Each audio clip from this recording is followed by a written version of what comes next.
água da chuva leva areia e lixo, que causa entupimento no sistema e transbordamento. Chuva escoada da forma certa pela boca de lobo não entope o esgoto. Quer cuidar da sua rua? Verifique se ela já tem rede de esgoto. E se tiver, faça a ligação. Esgoto. O trato é ficar ligado. CAGES e Governo do Ceará.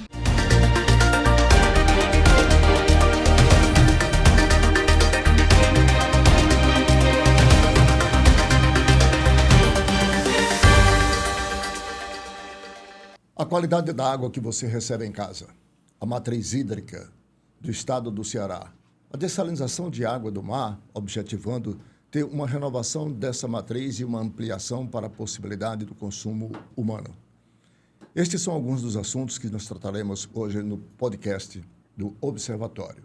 E para isso nós temos as presenças aqui do ex-secretário de Recursos Hídricos do estado do Ceará, o professor Francisco Teixeira, ex-ministro da Integração Nacional, e o nosso presidente da CAGES, Neuri Freitas, que também preside a AESB, que é a Associação Brasileira das Empresas de Saneamento de todo o país. É com eles que nós vamos conversar, agradecendo desde já aqui as nossas presenças. Esse aqui é um lugar de fala, é uma conversa. E eu gostaria de que nós começássemos aqui explicando um pouco, Neuri, você como presidente da CAGES, para a população, o que é água bruta e qual a qualidade desta água. Porque quando se abre a torneira e tem a água em casa para lavar, cozinhar, beber, enfim, para as suas necessidades, não se tem muito a ideia, quero crer, de todo um processo que antecede este momento do consumo da água.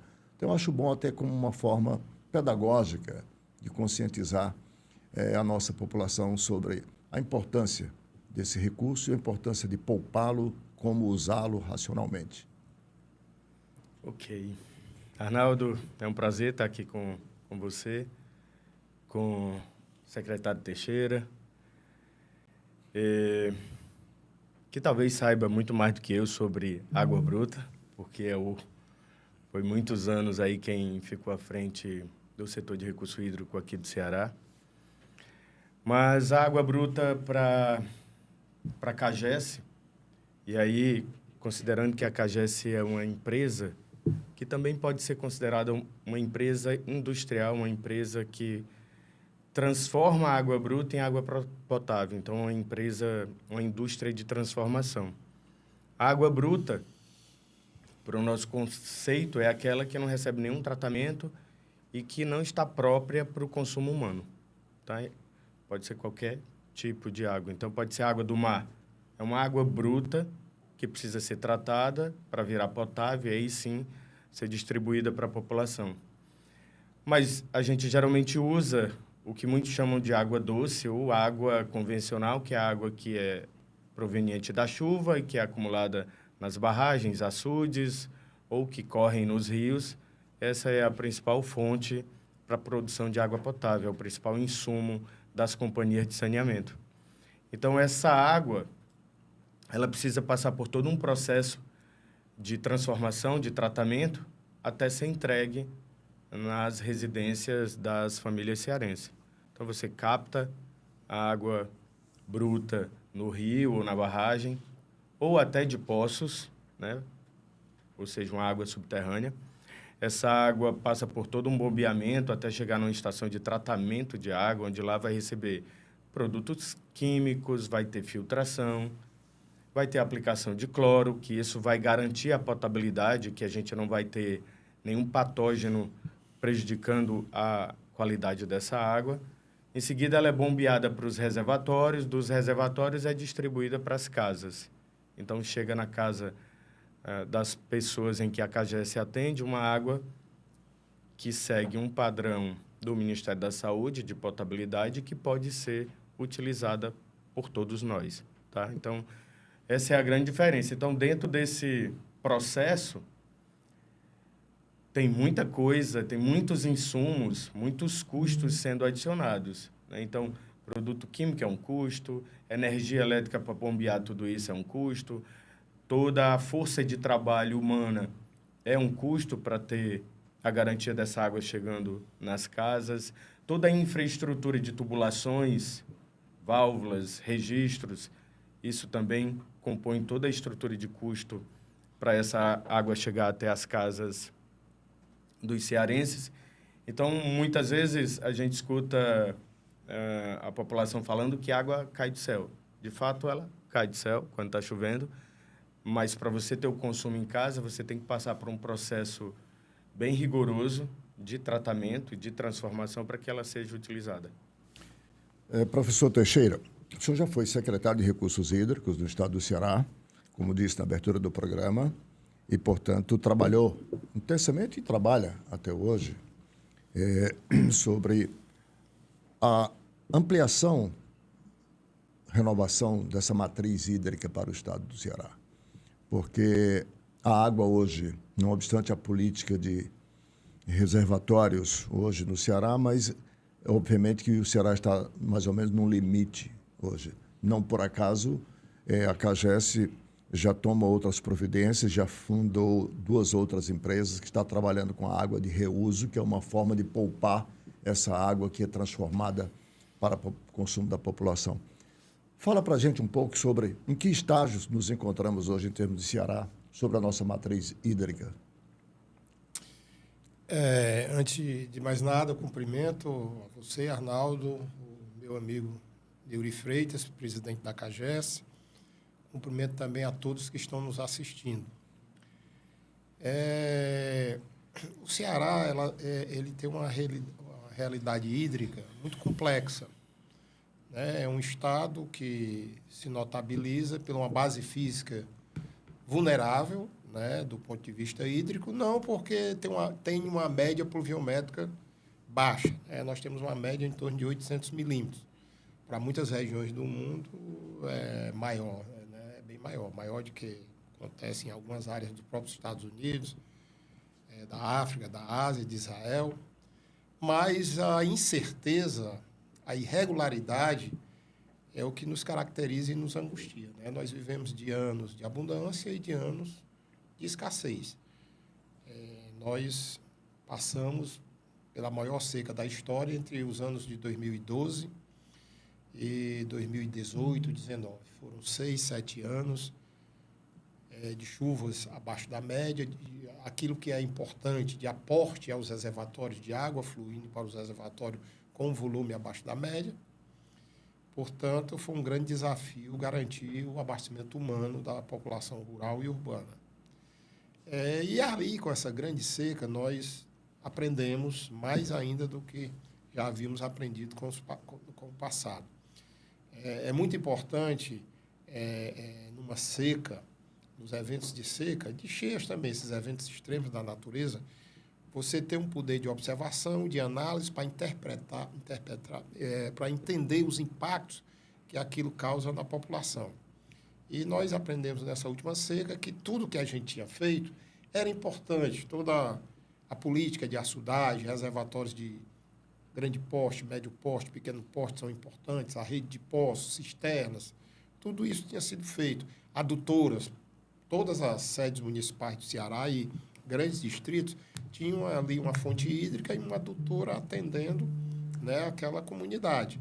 Mas a gente notou que na grande seca isso não foi suficiente. Os médios reservatórios, não só os pequenos, que sempre secam no ano de seca, os médios reservatórios também não suportaram essa grande seca. E aí a gente entendeu que teríamos que, na parte que diz respeito à infraestrutura hídrica mais clássica, mais, vamos dizer, convencional, fazer ainda mais interligações, mais integrações de bacias e fazer grandes sistemas adutores, levando dos reservatórios maiores, escolher aqueles reservatórios mais resistentes, mais resilientes às secas, para poder ser a fonte hídrica de um grande sistema que atendesse várias cidades, várias comunidades de uma vez. Daí nasceu o programa Malha d'Água. Isso para o interior do estado.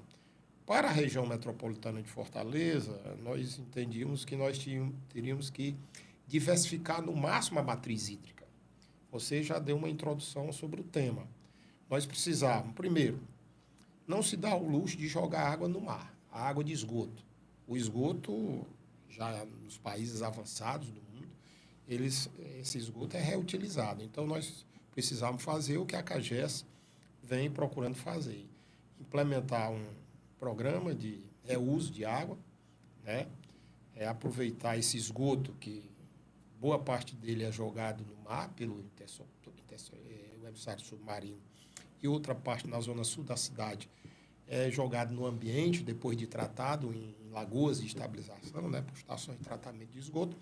Aproveitar em etapas esse esgoto, tratá-lo e reutilizar na indústria, né? Ou seja, para a gente deixar de levar aquela água convencional que abastece já também o abastecimento humano, deixar de levar para a indústria e passar a fazer isso. A CAGES já tem um SPE aí funcionando, né, em Horizonte, em parceria com o Grupo Vicunha, onde já está aí iniciando a questão de reuso. E tem previsões para avançar, para levar, vamos dizer, essa água a ser reutilizada para o PECEM, sobretudo em o programa Hidrogênio Verde, né, começando para valer, né? A ideia nossa do hidrogênio verde, essa produção da nova energia, né, da chamada energia verde, sustentável, não é usar, vamos dizer, pode-se usar água do mar, que é uma segurança a mais, mas a gente pode usar primeiro uma água que seria mais barata, que é a água de reuso. E, por outro lado, no abastecimento humano, diversificar a matriz plantando uma planta de dessalinização de água do mar, né? Eu enxergo que não só Fortaleza, mas outras capitais do Nordeste vão, no futuro, precisar de complementar sua demanda pela água dessalinizada. O que salvou Fortaleza do colapso foi um pouco dessa diversificação. Não usando reuso e usando dessalinização, mas usando a água de pelo menos 12 reservatórios, que o nosso sistema é interligado, e nós podemos atender Fortaleza, a grande região metropolitana, diversificando essa matriz. Então, a diversificação da matriz hídrica é fundamental para garantir a água, sobretudo no futuro. Nesse contexto da diversificação da matriz hídrica, o presidente Neuri, a Dessal, portanto, a planta de dessalinização de água, que será construída ali na Praia do Futuro, digamos, é um item de mais visibilidade. Você esteve recentemente no Chile, mais precisamente no Atacama. O Chile tem hoje em funcionamento 24 plantas de dessalinização. Grande parte dessas plantas atendem à mineração, as indústrias que extraem o minério lá do Chile, que é a base da economia daquele país. Mas você visitou, se não me engano, Caldeira, onde há uma planta para o consumo humano. Fala um pouco sobre a similaridade do que você viu em Caldeira, no Atacama, e o que a CAGES vai construir aqui em breve para o Ceará. Tá. Bom, a gente está próximo de iniciar a obra da planta de dessalinização ali na Praia do Futuro. Ainda precisando de alterações no licenciamento, alguns outros procedimentos sociais necessários, mas já estamos bem próximo. E realmente eu tive no Chile, lá no Atacama, que é uma área mais árida do mundo. Então, lá, a água que tem no continente superficial é quase nada, ainda tem uma água subterrânea, mas é muito salgada, né? Um salobro, mas um salobro já com bastante sal, ou tem a água do Pacífico, que é a água do mar. E na cidade de Caldeira, eles construíram uma planta de dessalinização que hoje tem uma capacidade instalada de 450 litros por segundo. A nossa aqui de Fortaleza é de 1.000 litros por segundo, podendo chegar a 1.100, 1.150, dá para conseguir algum adicional, tá? Essa planta lá no Chile, ela pode chegar até 1.200. Então, as instalações já estão preparadas. Então, tubulação de captação da água do mar, devolução do rejeito e toda a estrutura interna já está dimensionada e apropriada para, no futuro, novos módulos sejam implementados, né, podendo chegar até 1.200 litros por segundo. Então, tem uma estrutura lá no Chile, em Caldeira, que é muito parecida com a nossa. Inclusive, a tecnologia utilizada e todas as etapas de tratamento. É óbvio que eles já estão bem mais avançados que nós, porque eles possuem já várias plantas de dessalinização, tanto para consumo humano como para a indústria de mineração, principalmente. Mas o que eu achei bem interessante, e que para mim foi talvez o ponto de diferenciação nessa visita, é que a gente conseguiu ir em cada etapa do processo de tratamento. Então, nós descemos no poço onde tem a captação da água marinha, e aí esse poço é um vaso comunicante com o mar, sem bombeamento no mar, que é similar ao nosso. O bombeamento é do poço para dentro da estação de tratamento. Então, a gente foi nesse poço para ver como era essa captação, a chegada da água e o bombeamento para o tratamento. E o tratamento é muito similar ao que se está pensando aqui. Inclusive, essa planta lá no Chile, quem planejou, construiu, foi a GS Nima, que é uma empresa coreana e que participou do processo de PMI da dessalinização da CAGES. Então, aquele projeto inicial que foi licitado foi construído pela GS Nima. E agora, com a empresa e o grupo de empresas que venceu a licitação, estão seguindo muito esse mesmo processo tecnológico. Então, tem um tratamento com filtro, depois tem uma ultrafiltração, depois tem a osmose reversa, depois tem a mineralização da água, para ter a distribuição. E o rejeito é devolvido para o mar. Também fomos na área de rejeito, onde tem o poço de devolução de rejeito, e o rejeito também vai para o mar, para o Pacífico, de forma gravitária, sem bombeamento, similar ao que nós estamos fazendo aqui. Ou seja, é uma planta que, se a gente pudesse transportar de lá para cá, funcionaria para a gente, tá? Obviamente que eles têm algumas particularidades em virtude da própria região. Então, eles estão num ponto lá do Pacífico, em Caldeira, que a captação está a 300 metros. A nossa vai um pouco mais além, é 1.200. A devolução da salmoura, do rejeito dele, está a 300 metros. A nossa vai um pouco mais, a 800. Mas isso em virtude da geografia marinha, né? Lá eles têm uma profundidade muito grande, já com 300 metros. Na Praia do Futuro, a gente tem uma inclinação muito leve, então a gente tem que ir mais distante. Mas o que eu gostei muito do que eu vi lá, e isso é muito bom para trazer a discussão para cá, ou então, quando tivermos a necessidade ou a oportunidade de mandar alguém lá para ver isso.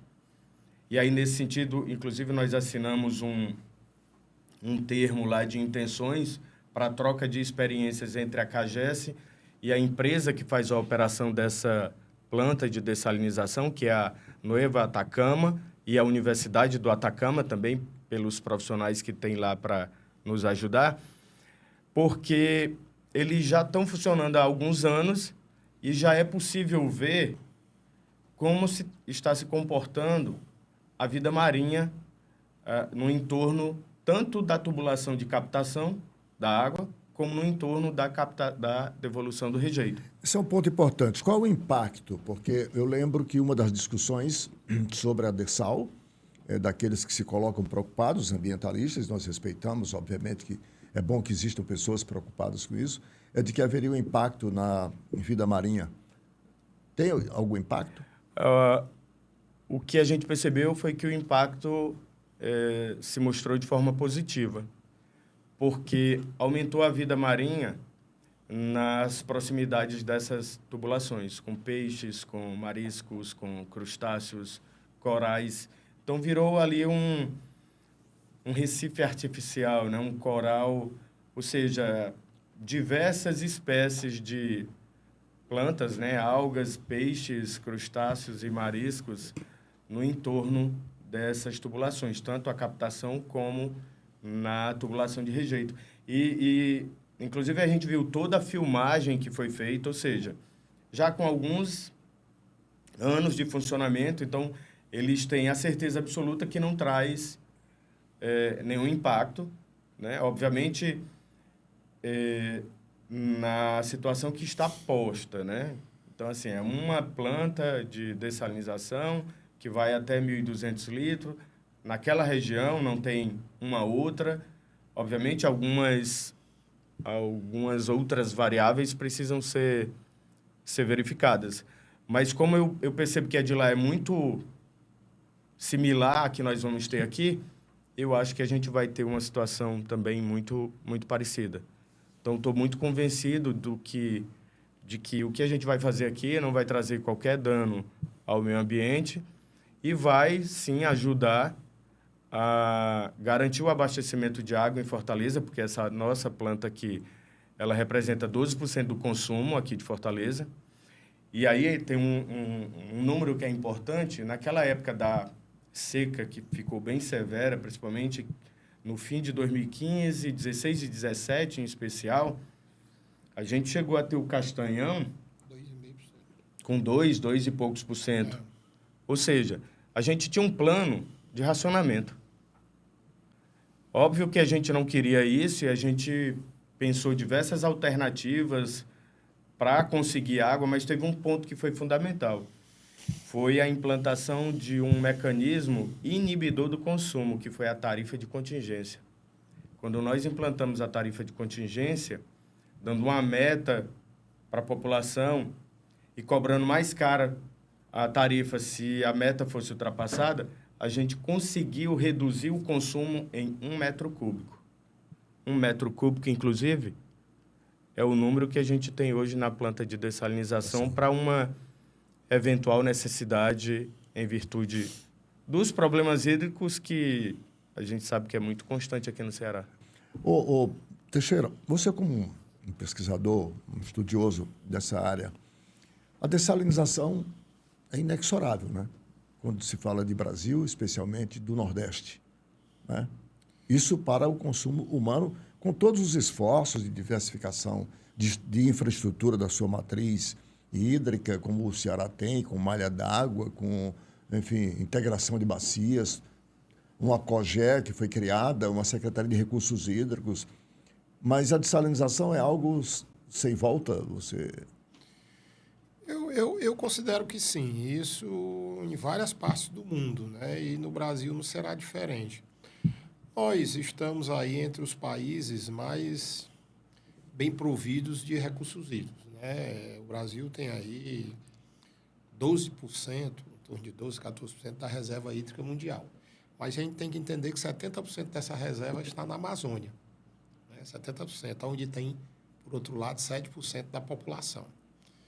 O Nordeste brasileiro só tem aí em torno de 3% da disponibilidade hídrica do Brasil. 3%. E, por sua vez, tem aí quase 30% da população. Né? 30% da população. Algo aí em torno de 28%. São mais de 50 milhões de habitantes no Nordeste. E temos que levar em conta que desses 3%, que é o que o Nordeste tem apenas da reserva hídrica brasileira, 70% é representada pelo Rio São Francisco. 70% desses 3%. E mais 20%, 10% a 20% do Rio Parnaíba, que são basicamente os dois grandes rios permanentes desse grande Nordeste. Então, assim, nós temos, em termos de águas continentais, uma dependência dos rios Parnaíba, que atende basicamente Maranhão e Piauí, né? A grande bacia do Parnaíba. E Rio São Francisco, sobretudo para o semiárido nordestino. Né? O semiárido nordestino, a grande fonte hídrica é o São Francisco. Daí todo mundo se procurar se interligar ao Rio São Francisco. Né? Para o interior do Nordeste, a interligação com o São Francisco é fundamental. Eu sempre digo que a transposição do São Francisco para nós, Ceará, ela no futuro ela vai ser muito mais importante para o sul e centro-sul do estado do que propriamente para Fortaleza. Porque Fortaleza vai ter a oportunidade da dessalinização. Né? Então, assim, claro que nesse momento já estamos interligados, precisando da água do São Francisco, ela vai chegar, uma coisa vai chegar. Mas mais do que Fortaleza no futuro, o Cariri cearense, onde tem ali quase 1 milhão de habitantes que vivem de água subterrânea, e que essa água subterrânea já dá sinais de superexplotação, né? Já tem algumas áreas em Juazeiro, Mauriti, Crato, onde se explora a chamada água fóssil, que não se renova na nossa era. O que vai salvar aquela região vai ser o São Francisco, através, sobretudo, do Cinturão das Águas. Agora, o litoral cearense, e eu diria nordestino, algumas capitais do Nordeste, vão ter que, algum dia, lançar a mão da dessalinização. Fortaleza, tendo essa planta, né, nos próximos anos, faz com que nós nos antecipamos, dominemos a tecnologia. Hoje, como diz o Neuri, vai ser 12% do atendimento da população, mas aí poderá vir outra planta que vai aumentando essa demanda. E não podemos esquecer que quando a gente precisa de água, a água vem do interior, vem do Castanhão, vem do Oroz e agora São Francisco. E essa água concorre com a água para a produção. O Nordeste também precisa produzir alimentos, né? O Brasil está se notabilizando como um dos maiores produtores de alimentos do mundo. E hoje, esse alimento é produzido também com base na agricultura irrigada. Então, diversificar essa matriz e aproveitando a oportunidade, já que todas as capitais do Nordeste, todas as grandes metrópoles do Nordeste estão no litoral, nós temos esse, eu diria, privilégio de, no futuro, podermos nos atender por água dessalinizada do mar. Neuri, o senso comum, quando fala em CAGES, imagina uma empresa que trata e distribui água. E trata de, agora, o esgoto com a universalização, que nós vamos falar no bloco seguinte sobre universalização do saneamento no Brasil. Mas o que é a CAGES hoje em termos de empresa? Haja vista que já está trabalhando e fornecendo água de reuso para indústrias no PECEM, para a indústria aqui em Horizonte. Segundo estou informado, também já começa a produzir energia. Fala um pouco sobre essa diversificação também da atuação da CAGES, para que o internauta possa ter uma noção da Companhia de Água e Esgoto do Ceará, para além de água e esgoto. Nós ampliamos as atividades de negócio da companhia. Em 2013, nós tivemos uma alteração da lei de criação da CAGES e nessa alteração nós incluímos o conceito de saneamento básico para ser o objeto social da empresa. Então, antes a gente tinha uma empresa que trabalhava com água e esgoto no Ceará. Hoje a gente tem uma empresa que trabalha com saneamento básico, que pode ser água, esgoto, drenagem e lixo, em qualquer lugar do mundo. Então, a gente também tirou a amarra regional. Ampliou para as 4 vertentes do setor de saneamento e abriu para trabalhar em qualquer local, isso principalmente porque a gente já via que o mercado ia se comportar dessa maneira, né? A necessidade pública ia se comportar dessa maneira.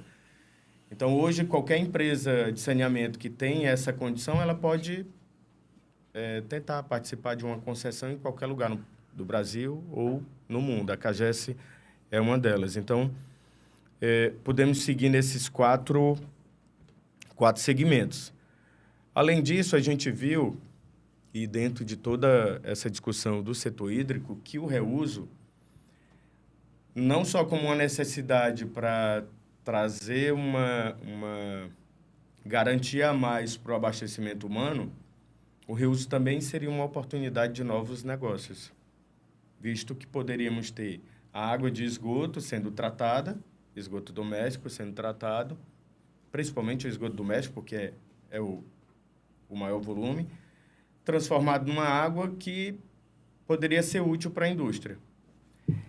E aí nós começamos a ter a constituição da Utilitas, que é uma empresa em que a CAGES participa lá no PECEM, e também começamos a pensar na VSA, que é uma empresa que a CAGES participa lá no Distrito Industrial de Pacajus e Horizonte. E no caso especial lá de Pacajus e Horizonte, em virtude das indústrias serem do setor têxtil, e aí é um setor que demanda muita água, nós temos, inclusive, lá como sócio a Vicunha.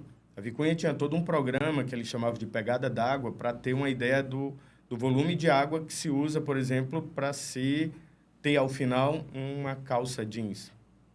Tinha todo um trabalho sobre isso, e o volume de água é muito grande.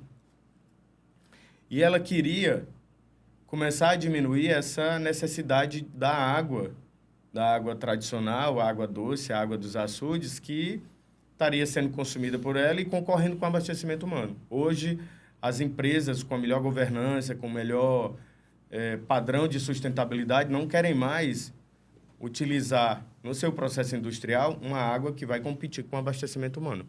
É tanto que as empresas que estão pensando aqui no hidrogênio verde, lá no PECEM, estão chegando com essa visão, ou seja, ou água de reuso ou água do mar. Nunca água que vai gerar algum conflito com a população.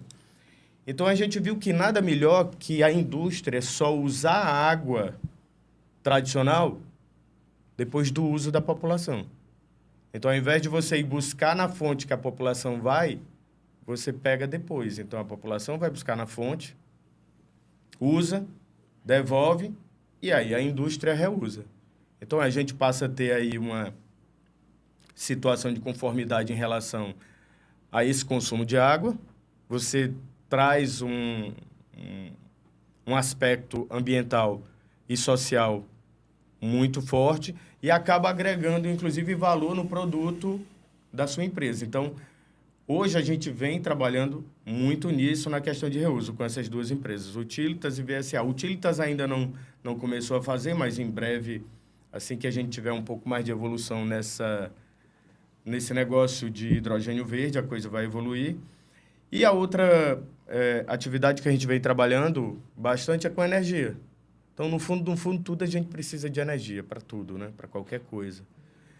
E nós vimos que a gente pode produzir energia a partir de subprodutos da nossa atividade principal, que seria com o tratamento e a distribuição de água, ou a coleta, o tratamento e a disposição final do esgoto, ou simplesmente com a instalação de placas solares, de aerogeradores.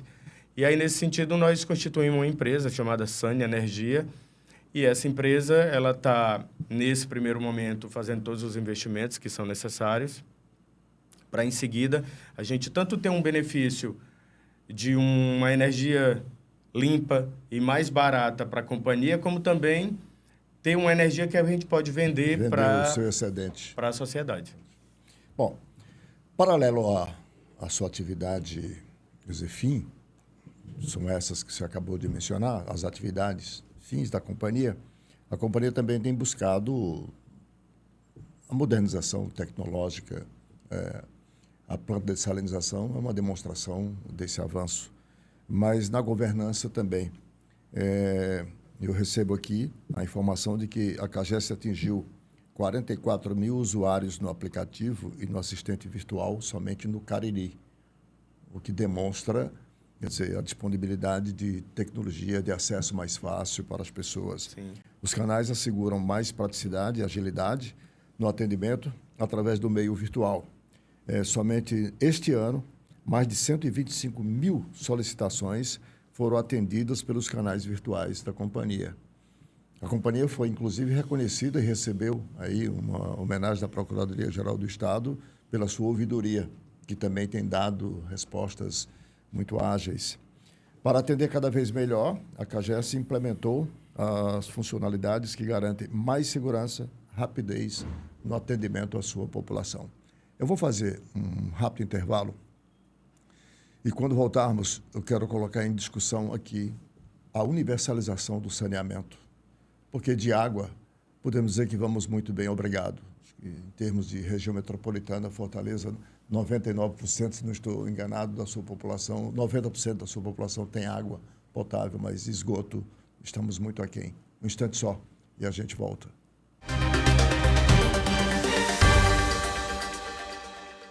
Acabei de fazer a minha interligação do esgoto. Vixe, interligação?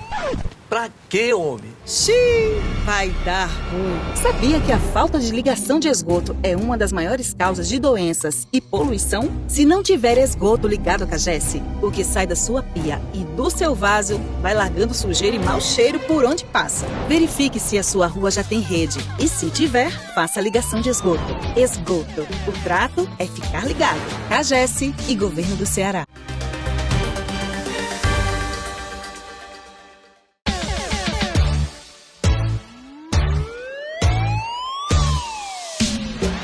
Xiii, vai dar ruim.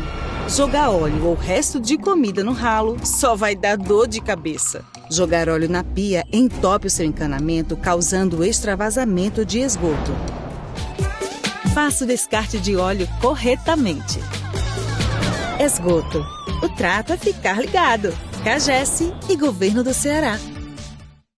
Estamos de volta com mais um episódio do podcast Observatório, hoje discutindo aqui a nossa matriz hídrica, dessalinização de água, infraestrutura hídrica do estado do Ceará, modernização, enfim, expansão das atividades da Companhia de Água e Esgoto do estado do Ceará.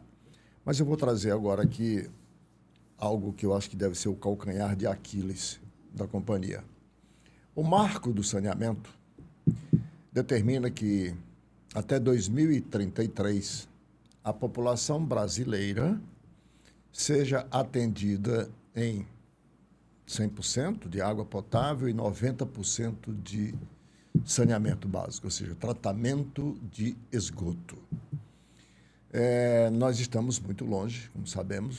O presidente pode apresentar os números em que nós estamos hoje em termos de água, em termos de esgoto para o Ceará, mas eu gostaria de saber qual é a perspectiva que temos de atingirmos essa meta que está estabelecida do marco regulatório, presidente.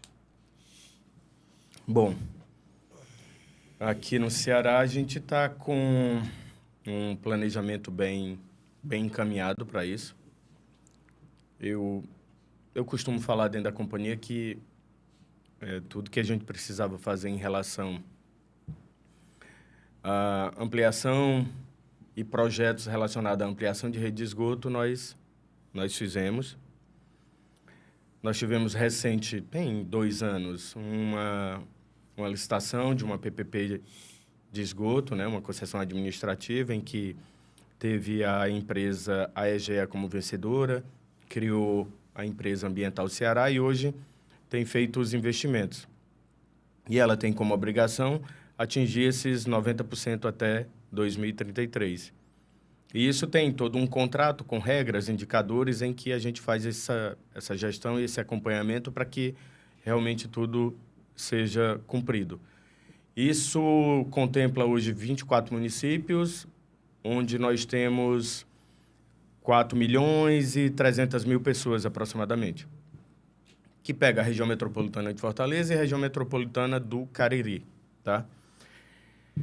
Agora, nós concluímos todo um estudo e uma nova licitação está pronta para uma nova PPP que contemplará 128 municípios. São os municípios que também são atendidos pela Cagesse e que não estavam no escopo da primeira licitação. Com a conclusão dessa segunda PPP, que a gente espera licitar até o fim do ano e até o fim do primeiro semestre do ano que vem já está contratada, a gente vai estar com tudo encaminhado para o que se precisa para chegar no 90% de cobertura de esgoto, atendimento de esgoto até 2033. E aí tem um ponto que é muito importante. Cobertura de esgoto é uma coisa, atendimento é outra. A lei fala atendimento, não fala cobertura.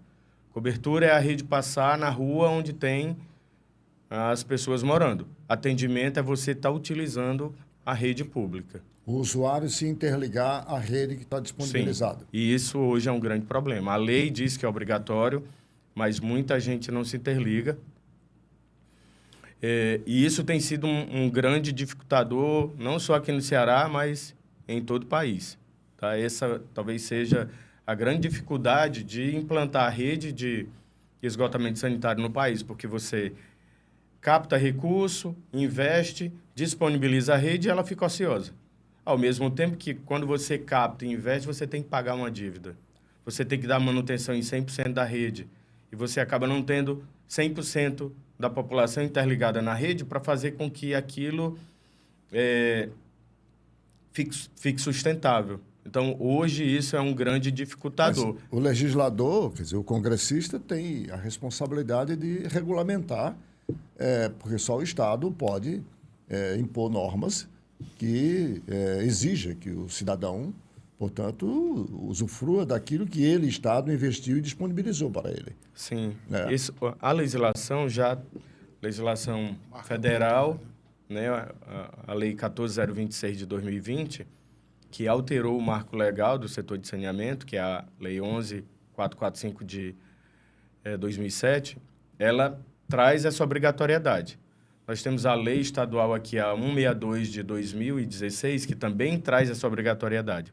Se a gente correr aí nos diversos municípios aqui do Ceará, certamente a gente vai encontrar alguma lei municipal que diz que é obrigatório, mas precisa cumprir.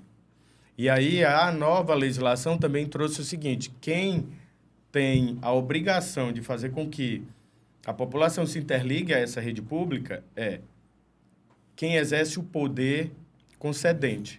E aqui no Ceará, quem exerce o poder concedente é o Estado e os municípios. Além deles, um outro que a lei também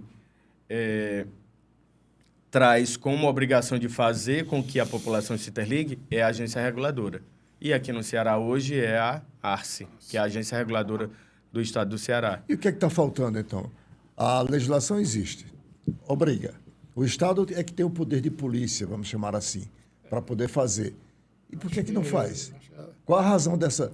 Teixeira, qual a razão dessa omissão? Pois eu posso ajudar o presidente, já que eu estou como técnico, né, aí no assunto. A minha área é mais recursos hídricos, mas acompanho a questão do saneamento também, do marco regulatório. Muitas vezes, né, na maioria das vezes, não foi diferente na implementação da Política Nacional de Recursos Hídricos.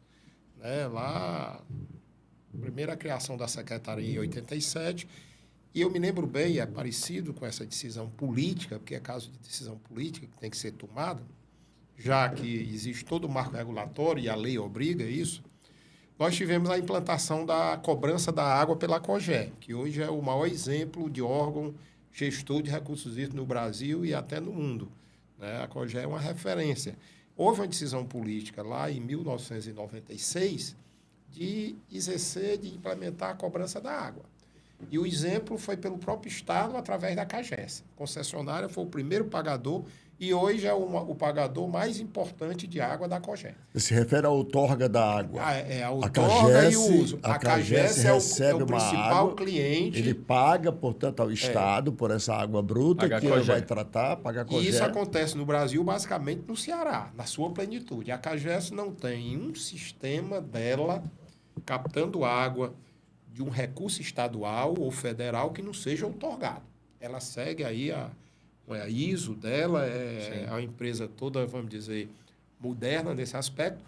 Toda a água, gota d'água que a CAGES capta, ela paga a COGÉ. Vamos dizer, tem outorga, tudo oficializado, tudo licenciado e paga a COGÉ. Isso foi decisão política do passado e um processo de modernização que a CAGES foi passando ao longo do tempo. Ou seja, o Estado está vendendo para o próprio Estado. Exatamente. A CAGES não é uma companhia estadual, pagando a outra. A outra. Há que separar o que o presidente quis explicar, é o seguinte: a CAGES, embora tenha o controle acionário do Estado, né, ela também tem ações da Prefeitura, de Fortaleza, de alguns outros municípios importantes, né? Então, a sociedade vamos dizer, é uma economia mista. Economia mista e é de direito privado, embora tenha um controle acionário do Estado. Quem manda na CAGES, o sócio maior, é o Estado, assim como é na COGÉ, é o governo estadual, é a administração do Estado. Mas ela é uma empresa, né? Se colocasse no lugar dela uma empresa privada, né, a empresa privada estaria também esperando uma decisão do Estado. A grande questão na política de saneamento, de uma forma geral, e saneamento aí, como ele explicou, são 4 vertentes, é água, esgoto, drenagem urbana e resíduos sólidos, né, que é o lixo, é que o maior titular desse tipo de serviço é o município. Secundariamente, o Estado, né, porque na hora que criou As micro-regiões. as micro-regiões, que são 3, né, de saneamento, o Estado passou a ser também um titular, né, associado ao município. E existe uma agência reguladora, ou mais do que uma, porque em alguns casos tem agência municipal também, Fortaleza tem, mas a agência principal nossa é a ACE. Mas a ACE, para o setor de água e esgoto, principalmente, ela é todo o Estado. Todo o Estado. As outras acabam atuando em outras atividades. Precisa a ACE exercer seu poder, né, que é ela que tem o poder de polícia, precisa o titular do serviço, que é município e Estado, vamos dizer, fazer valer a lei, né? Implementar de uma vez por toda, permitir que a companhia de saneamento, com a sua parceira, né, que é a EGEA, que aí vocês formam aí a ambiental, né? Sim. Que trabalha todo esse fabuloso trabalho de expansão da rede de esgoto na região metropolitana de Fortaleza e região metropolitana do Cariri, precisa estabelecer, definir, implementar a tarifa de disponibilidade, que é o quê? Se investe uma fortuna, o esgoto passa, a rede de esgoto passa na porta, na sua rua, e ninguém quer se ligar, quer se interligar, que é para não pagar. Eu posso falar isso, porque eu tenho um processo histórico ligado a isso, que antes de ser do Estado, no início dos anos, final dos anos 80 e início dos anos 90, eu trabalhei numa empresa Tecnosolo do Rio de Janeiro, que foi quem desenvolveu o projeto de rede de esgoto e supervisão da rede de esgoto de Juazeiro. Acho que o Neuri não era nem da CAGES ainda. Era não. Em 1990, 91. Naquela época, a CAGES, né, fazia propaganda e tinha razão, tinha 90% de cobertura em Juazeiro. Juazeiro é uma cidade bem menor do que é hoje. Nós estamos falando de 35 anos atrás. Tinha uma cobertura de 90%, foi deixar na cobertura de 90%. Mas não tinha ligação. E se fez todo tipo de programa para permitir a ligação. Né? As casas eram conjugadas, tinha que trazer o esgoto lá de trás, quebrar o piso da casa. Uhum. Tem uma época que a CAGES só até ofereceu financiar isso. Né? Até fazer gratuitamente. Fazer gratuitamente. Mas não houve a ligação. E nós estamos deparando, mesmo com todo o arcabouço aí, legal, moderno, que é esse novo marco regulatório, que estabeleceu essa cobrança pela disponibilidade, pelo serviço que está lá disponível, mas precisa de uma decisão política. Aí é questão de decisão política do gestor estadual, do gestor municipal, porque a CAGES, no caso aí, é um mero ator que presta o serviço de saneamento, é uma concessionária. Ela não tem esse poder político e de polícia. Tem um ponto que de complexidade em tudo isso, porque em algumas situações, obviamente a gente está chegando atrasado, isso é uma verdade. Então as demais infraestruturas, bem ou mal, já estão ali implantadas. E a gente está chegando por último.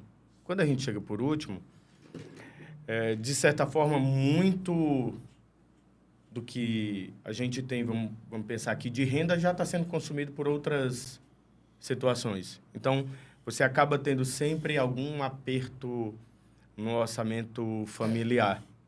E aí, você hoje vive um aperto familiar, a gente tem aí população do Ceará, né, de baixa renda, na sua grande maioria. E quando você chega com um novo serviço que precisa ser pago, até mesmo algumas pessoas entendendo o valor daquele serviço, que vai trazer benefícios, né, para a saúde, para a educação, para o trabalho, para o turismo, mas ainda assim vai ter que ser pago. E muitos acabam não percebendo que são dois serviços, porque a CAGES, ela atua em dois serviços, que é fornecer água tratada, potável, coletar e tratar esgoto. São duas coisas totalmente diferentes, são dois serviços. Inclusive, quando a gente compara com outros serviços públicos e essenciais, como é o caso da energia, se você pegar uma conta da concessionária de energia, é consumo de energia, apenas. Se você pegar de telefonia, consumo lá de internet e tal, pode até ter tanto da telefonia como da internet, porque também são, né, telefonia de voz, telefonia de internet. Mas hoje em dia, basicamente, tudo internet. No nosso caso, são 2 serviços. E aí, ao invés de você ver que está tendo 2 serviços que tem 2 valores ali, você olha para uma conta. Ah, não, mas minha conta vai dobrar. Ah, eu não vou conseguir pagar. O que tem se discutido em nível também nacional, obviamente a gente tem discutido muito aqui no nível estadual, é um formato de subsídio para aquelas pessoas que não conseguem pagar. Porque aí isso talvez seja... O que já existe hoje na água, a tarifa social. Hoje a gente já tem uma tarifa social para a água, certo?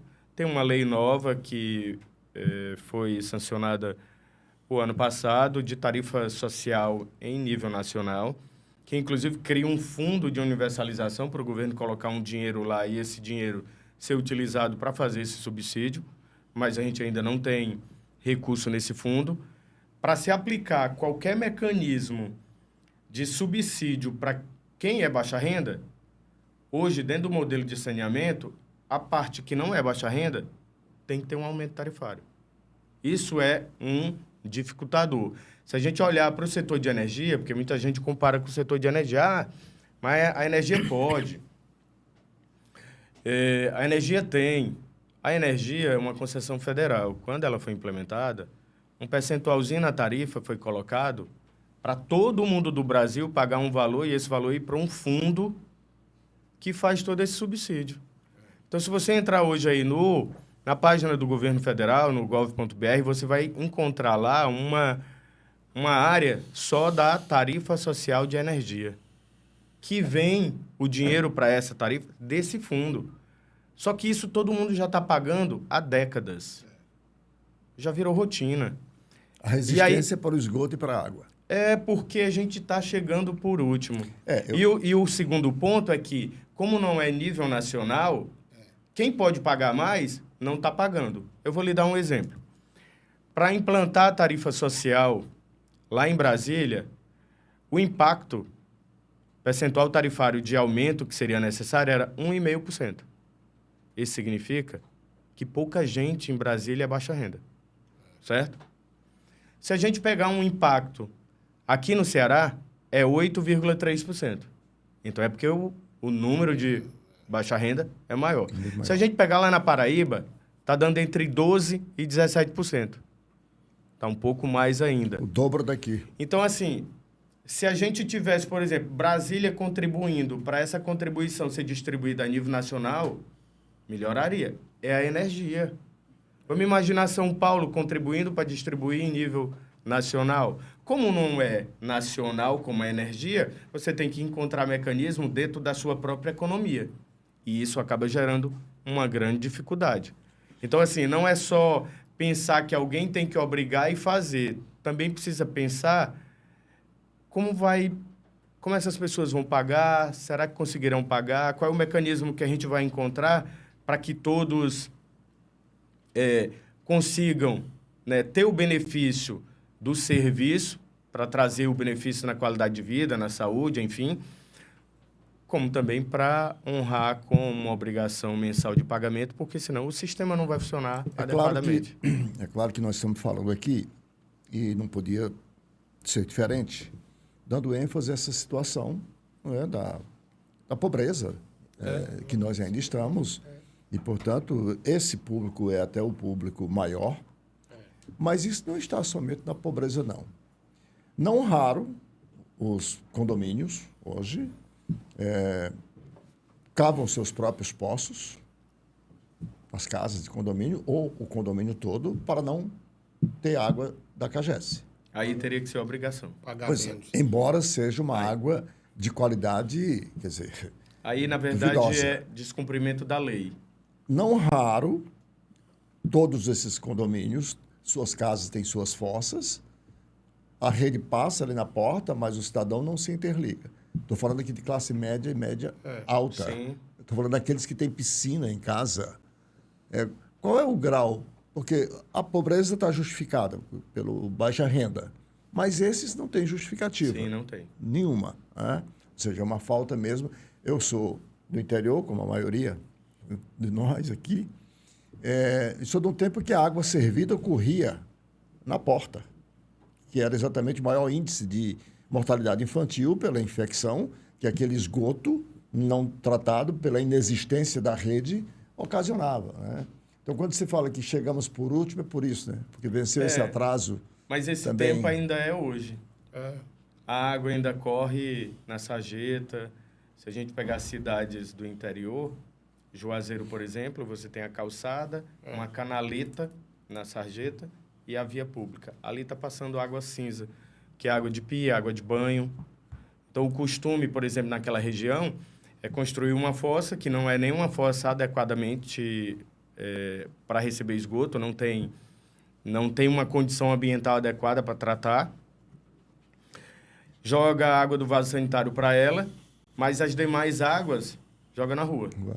E isso gera diversos problemas, inclusive contaminação do que tem de melhor lá naquela região, que é o aquífero que a gente tem na região do Cariri, né? Então, para essas pessoas, Arnaldo, só para finalizar, aí a gente teria que ter um pouco mais de força e de... O Estado tem que agir. De força para agir, porque... Poder de coerção mesmo. Não tem o menor cabimento você investir dinheiro em infraestrutura pública para ter o melhor controle da saúde pública e as pessoas não se interligarem. Em economia, a gente costuma dizer que na anatomia humana a parte mais sensível é o bolso. Nesse caso especificamente, não está em estudo a cobrança de uma taxa de disponibilidade? Por exemplo, a rede está ali. Você não quer se interligar, não? Então você vai pagar. A lei já prevê. O percentual. É isso aí que precisa implantar. A lei trouxe. É antipático, Já trouxe. É antipático. É bem espinhoso o negócio. Isso para os políticos, Teixeira. Na realidade, nós não temos, assim. Aí você tocou bem no assunto. Claro que a gente tem os dois lados da moeda. A gente tem um problema da capacidade de pagamento. Nós temos um estado pobre, onde aí metade da população, pelo menos, né, tem dificuldade de renda realmente. Então, tem o problema da capacidade de pagamento, mas tem um problema também do que a gente chama na economia da disposição a pagar. A disposição a pagar de qualquer tipo de tarifa, de taxa, de imposto mesmo, da nossa população é difícil. E o Brasil, você viu a dificuldade que o governo está encontrando em isentar do imposto de renda quem ganha até 5 mil. Então, imagina, a pessoa hoje parece que acima de 2 mil e poucos reais já paga imposto de renda, né? Mensal. Quase 2.800 reais. 2.800. Isso é um absurdo. Aí quer se isentar, que é muito justo, quem ganha até 5. Ora, só que tem tirado os super ricos, mas a dificuldade para isso aí é grande, né? E pior que mesmo no mundo mais avançado, que isso avançou, já está tendo problema Aliás, e a coisa no resto do mundo andando para trás, né? Como é o caso dos Estados Unidos, com a proposta de Trump aí, de praticamente abolir o imposto dos super ricos, né? Isso é um problema. Então, aqui não é diferente, né? Você tocou bem no assunto. Tem ligação clandestina de esgoto, tem falta de ligação, tem todo tipo de coisa, mesmo em áreas mais nobres, em áreas ricas. Aí é um desafio. Aí você, como você também colocou isso, nós temos 2 dispositivos a ser trabalhados. Nós temos a ação de educação, né? Mas tem uma ação de coerção. Cabe trabalhar com as duas, né?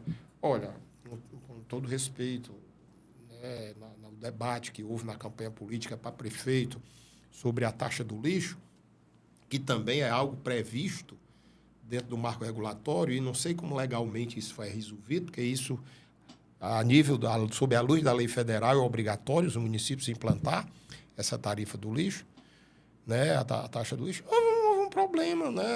E o debate maior é em cima, vamos dizer, a rejeição é muitas vezes em cima de quem pode pagar, né? Nem de quem não pode, né? Porque quem não pode, você tem que isentar mesmo, criar um fundo, né? E há dificuldade de se criar esse fundo, porque o serviço não é nacional, não é, vamos dizer, de titularidade da União, não é um serviço que abrange toda a União, como é o de energia, né? O de fornecimento de energia, é em cima do município. Se está tendo dificuldade de implementar isso no Estado via CAGES, imagine municípios pobres, separados, que tem SAI, que você não pode nem fazer, vamos dizer, subsídio cruzado. Agora, sabe o que me surpreende enquanto cidadão? O que é o Congresso Nacional? Não é a representação do povo, da população? E eu quero trazer aqui essa discussão ainda dentro do marco do saneamento, porque na reforma tributária, por exemplo, o saneamento tinha uma taxa de 8,7%, alguma coisa de 9,2%. E buscava-se, no mínimo, a manutenção dessa alíquota. E o que a reforma tributária fez pelos nossos dignos representantes foi dobrar essa... Mais que dobrar. Mais que dobrar. Paradoxalmente, todos, da direita à esquerda, passando pelo que quiser, todos dizem que saneamento é saúde. Saneamento vai diretamente repercutir, rebater positivamente no desenvolvimento cognitivo das crianças na sua primeira infância. A criança que mora numa casa em que tem esgotamento sanitário, ela vai ter mais saúde, portanto, ela vai ter melhor rendimento escolar. Todos dizem isso. E como é que, na hora de aprovar uma reforma tributária, se isenta compra de arma, se reduz a alíquota de tudo quanto é outros benefícios que só o de poder aquisitivo alto pode, e se sobretaxa saneamento? Como é que os senhores das companhias de água e saneamento receberam isso? Porque isso tem impacto direto na tarifa, né? Bom, tem. Quando poderia incluir saneamento no contexto da saúde, com serviço de saúde. Nós, enquanto setor de saneamento, independente de ser público ou privado, com exceção dos serviços autônomos de água e esgoto, que são ISAs, por serem, na sua grande maioria, autarquias ou departamentos, que possuem toda uma questão de imunidade tributária recíproca, esses acabam ficando de fora. Mas, no caso das empresas públicas ou privadas, elas terão realmente um aumento tributário se, por exemplo, a carga, o percentual máximo de tributo chegar a 27,5%, como se falava, ou 28%, isso é o que vai ser pago pelas companhias, sair de 9,25% para 27,5% ou 28%. Só que antes disso, nós tivemos diversas discussões. No momento em que teve a proposição da emenda complementar para esse novo modelo tributário, discutimos com a Câmara dos Deputados, discutimos com o Senado. A Câmara dos Deputados não acatou nada que foi proposto. O Senado acatou, mas quando voltou para a Câmara desfez tudo. E aí, lá naquela proposta de emenda complementar para essa reforma tributária, a gente perdeu. Aí chegou o momento das leis complementares que serviriam para um detalhamento maior, a base, para objetivar regulamentação da reforma lá da Constituição. Também tratamos com a Câmara, principalmente porque a Câmara, num certo momento, chegou a relatar para a gente que acabou passando, não viram, né, e não deu tempo, mas nas leis complementares a gente viu lá uma possibilidade. Então, vamos fazer o seguinte: se saúde está lá na emenda complementar, que pode ter uma redução de alíquota e se manter na condição atual, vamos fazer o seguinte aqui na lei complementar: diga que saneamento é saúde. Nada mais do que o que todo mundo fala, né? Todo mundo fala, saneamento é saúde. Todo mundo começa qualquer discurso sobre água e esgoto dizendo saneamento é saúde. Pois bem, fizemos esse pedido, falamos com relatores, falamos com muita gente na Câmara, com muitos deputados, mas foi sem isso. Aí chegou no Senado, fomos para o Senado, conseguimos ser ouvidos no Senado, o Senado fez uma proposição de ajuste, voltou para a Câmara, negaram tudo que veio do Senado, passou como estava na Câmara. Ou seja, todo o setor tentou. Todas as companhias de saneamento, conversamos muito, fizemos seminários, chamamos algumas outras entidades, né, civis para discutir o tema, fizemos debates, mas não adiantou. Não sensibilizou. Não adiantou. Então, assim, acabou passando E, obviamente, isso é um grande ponto de preocupação e de discussão que a gente tem para frente, porque, obviamente, se aumentar tributo, e é o que vai acontecer, para o setor privado ele tem que pedir reequilíbrio de contrato com aumento de tarifa. Para o setor público, no caso das empresas públicas e estatais, aumentar a tarifa. Então, assim, é algo certo dentro do nosso modelo jurídico hoje do país. Eu tenho uma modesta opinião, viu, Neuri e Arnaldo, e, infelizmente, o Congresso Nacional, cada vez mais, ele representa setores que, vamos dizer, que têm poder econômico. Nós temos a bancada do agronegócio, Que é muito forte. que é muito forte, que é uma bancada que tem poder econômico. E tiveram muitos benefícios. Aí a bancada evangélica, que é forte, que também tem poder econômico, né? Que essas igrejas têm dinheiro. O dízimo é Né? forte. A bancada, certo? E assim vai. Né? A indústria, que está perdendo mais expressão, mas do setor financeiro, do mercado financeiro. E, infelizmente... O povo fica, o Deus dará. O que interessa ao povo... Aquele negócio que tem a casa, vamos dizer, a Câmara Baixa, a Câmara Alta, o Senado representa os estados e quem representa o povo é a Câmara dos Deputados, representa uma pequena parcela da população. E aí, o setor de saneamento não teve, né? Por exemplo, outra bancada forte, que você falou das armas. Por que é que isentaram praticamente de imposto? A bancada da bala. É fortíssima. Né? Aí, infelizmente, o saneamento ficou esquecido, porque não tem sua bancada. Não tem. No Senado, vocês tiveram aí, vamos dizer, uma escuta melhor, houve mais sensibilidade, porque quer não quero os senadores, muitos deles já foram governadores, entendem isso, representam o Estado, né? Então é mais fácil você lidar com o Senado hoje. E coisa que no passado era mais fácil lidar com a Câmara dos Deputados, que representava mais a população, hoje, infelizmente, não é mais Arnaldo, assim. Só um ponto. Tem uma coisa que é muito curiosa e engraçada em tudo isso. Eu já conversei com um deputado sobre isso e eles não sabiam disso. E que votaram. Sem saber eu estava votando. Sem saber. Isso é um absurdo, né? Como é que pode? Bom, a propósito, a CAGES realizou mais uma edição do seminário de apresentação do projeto de esgotamento legal no município de Tianguá, lá na Serra. Imagino que já faça parte desse processo de educação para que a população tome conhecimento e se interligue e passe a usar uma tentativa. O objetivo é debater soluções sustentáveis para a coleta e destinação adequada do esgoto da cidade. Esse é um programa que vai para o estado inteiro? Começou agora por Tianguá, mas vai para o estado? A gente tem feito em algumas cidades, principalmente em cidades turísticas ou cidades em que a gente tem algum manancial e que o índice de utilização da rede está muito baixo, a gente precisa fazer algum trabalho, e esse projeto aí ele tem um acompanhamento da ACE do Ministério e do Público. Ministério Público. Isso, Nós fizemos vou lhe dar aqui um exemplo para você ver a dificuldade que nós temos para a interligação, principalmente na rede de esgoto.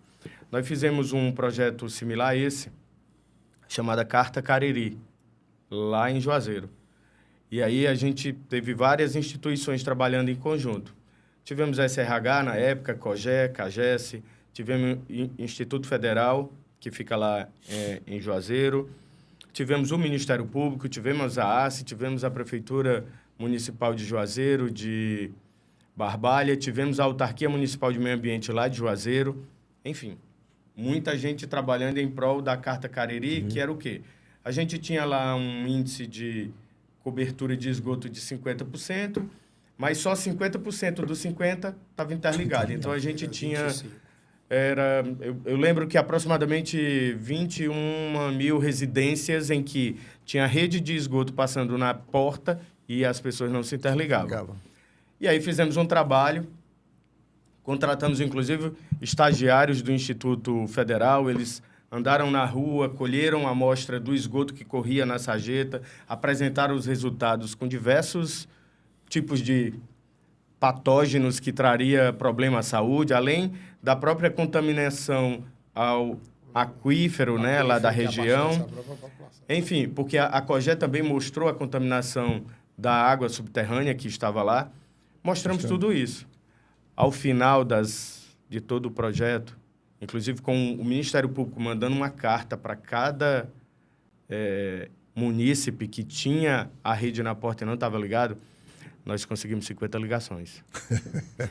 E com essas colocações, a gente finaliza mais um episódio do nosso podcast Observatório, onde hoje observamos sobre vários ângulos o problema dos recursos hídricos, da água, do saneamento, enfim, de todos os cearenses. Agradecendo desde já aqui ao professor Francisco Teixeira, ex-ministro da Integração, ao presidente da CAGES e presidente da ESB, Neuri Freitas, e o nosso convite a você, assinante, para acompanhar aqui pelas nossas redes sociais.